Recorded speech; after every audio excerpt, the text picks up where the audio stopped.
We're going to call my number y. That is, the yellow block will represent the number.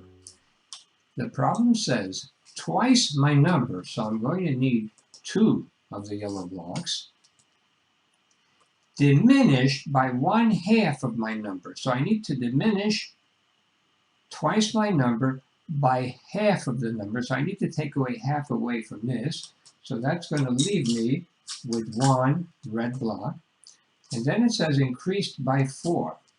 And all of that will give the same result as half my number. This is half my number, increased by 16. So this then is the setup for this problem. And now we're able to do legal moves. Let's take away a red block from each side. Let's take away 4 value from this side. The 16 becomes a 12.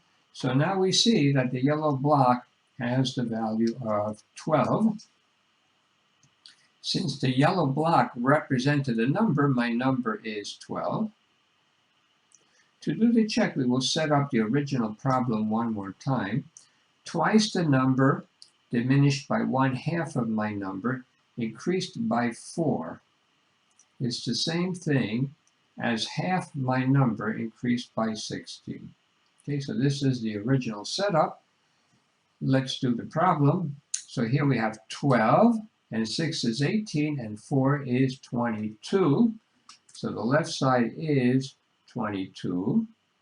And on the right side, we have 16, and 6 is also 22. So the check of this problem is 22 is equal to 22.